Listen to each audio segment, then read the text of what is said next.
बच्चों, आज हम पढ़ेंगे शेर शाह सूरी के बारे में। शेर शाह के बचपन का नाम फरीद था। इनके पिता हसन खां सहस्राम के जागीरदार थे। उनकी 4 पत्नियां थीं। वे अपनी छोटी पत्नी के प्रभाव में थे। फरीद की मां से हसन की छोटी पत्नी की नहीं बनती थी। वह फरीद को तंग करती थी। फरीद अपनी सौतेली मां के व्यवहार से दुखी रहता था। परेशान होकर उसने सहस्राम छोड़ दिया। वह जौनपुर चला गया। जौनपुर उन दिनों भारत का सिराज कहलाता था। वहां उसने अरबी, फारसी, इतिहास और दर्शन का अध्ययन किया। वह 10 वर्ष तक वहां रहा, जिससे उसके ज्ञान और अनुभव में पर्याप्त वृद्धि हुई। हसन खां फरीद को सहस्राम वापस ले गए और जागीर की व्यवस्था सौंपी। फरीद ने बड़ी कुशलता से जागीर का प्रबंध किया। सदैव प्रजा के हित को ध्यान में रखा। उन्होंने सरकारी कर्मचारियों और जमींदारों पर कड़ा अनुशासन रखा। घूस लेने वाले अधिकारियों को हटाया। न्याय को शासन का आधार बनाया। जनता से अच्छा व्यवहार किया। आदेशों की अवहेलना के लिए कड़ी सजा की व्यवस्था थी। प्रजा उनकी प्रशंसा करती थी और उनसे प्रेम करती थी। जागीर की देखभाल करते समय फरीद को प्रशासन के अनेक अनुभव प्राप्त हुए, जो आगे चलकर उसके काम आए। वे एक सफल शासक बने। उनकी प्रशंसा सौतेली मां को सहन न हुई। उसने पिता पुत्र में संघर्ष करा दिया। घरेलू परेशानियां सामने आईं। फरीद ने भारी मन से पुनः घर छोड़ दिया। फरीद ने बिहार के सुल्तान के यहाँ नौकरी कर ली।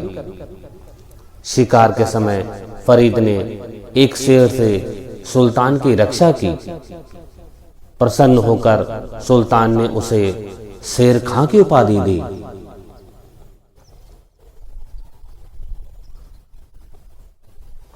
इसके बाद शेर खां ने मुगल बादशाह बाबर के यहाँ नौकरी की और मुगलों के बारे में जानकारी प्राप्त की।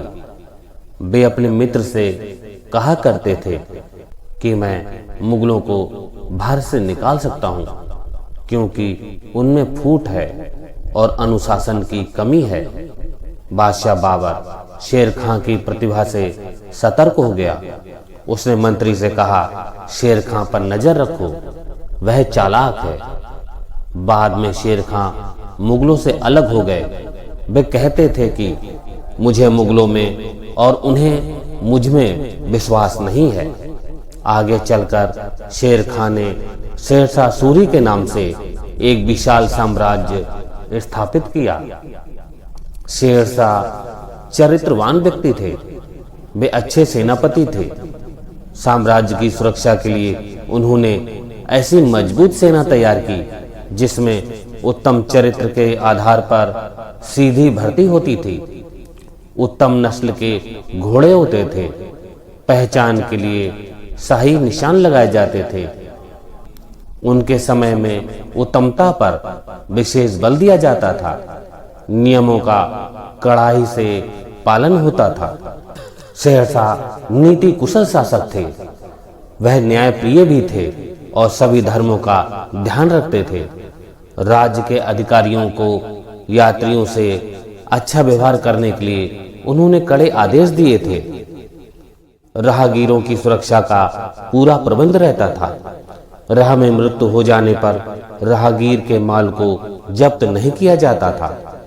चोरी होने पर गांव का मुखिया, मुकद्दम या जमींदार उत्तरदायी होता था।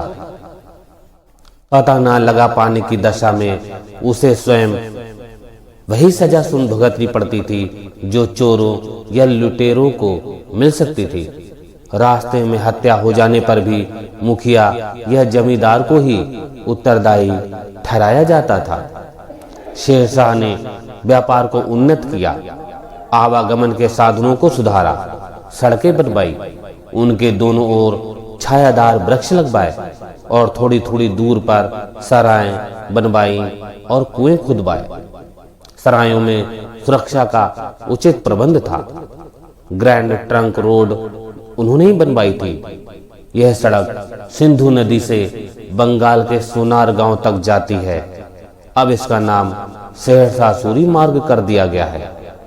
शेरशाह सूरी अपनी सड़कों को साम्राज्य की धमनियां कहते थे। इनसे व्यापार में सहायता मिलती थी। शेरशाह में संगठन की अद्भुत क्षमता थी। उन्होंने भूमि की नाप कराई और राजस्व का निर्धारण किया। आज की व्यवस्था भी उसी आधार पर बनाई गई है। रुपए के सिक्के सर्वप्रथम शेरशाह ने ही ढलवाए। उन्होंने खोटे और मिलीजुली धातु के सिक्कों का चलन बंद कर दिया। सोने, चांदी और तांबे के सिक्के ढलवाए गए। ये बढ़िया और मानक सिक्के थे। उनके समय बाट और माप की प्रणाली में सुधार हुआ। भवन निर्माण में भी शेरशाह की गहरी रुचि थी। उन्होंने दिल्ली के निकट यमुना के तट पर एक नया नगर भी बसाया। विद्वानों को संरक्षण देते थे। जायसी के पद्मावत जैसे श्रेष्ठ महाकाव्य की रचना उन्हीं के समय में हुई। शेरशाह ने 5 वर्ष तक शासन किया। कालिंजर की विजय के समय तोप के गोले से घायल हो जाने से उनकी मृत्यु हो गई। यदि वह कुछ और समय तक जीवित रहते तो वे कार्य पूरे करवाते जिनके लिए बाद में अकबर को प्रसिद्धि मिली। फरीद अपने अच्छे गुणों के कारण ही एक साधारण व्यक्ति से सम्राट शेरशाह सूरी बन गए। उनकी समस्त उपलब्धियां उनके अपने परिश्रम और अच्छे गुणों का परिणाम थी। तो बच्चों, आपको शेरशाह सूरी की ये पाठ कैसी लगी? अपने दोस्तों को भी इस वीडियो को शेयर करें और यदि आपने चैनल सब्सक्राइब नहीं किया है तो हमारे चैनल को जरूर सब्सक्राइब करें, जिससे हमारी वीडियो जो भी है आपके पास उसका मैसेज स्वतः आ जाएगा। तब तक के लिए नमस्कार। अगली वीडियो में आपसे पुनः भेंट होगी। तब तक के लिए नमस्कार। Please like and subscribe my YouTube channel Krishika Online Classes. Thank you.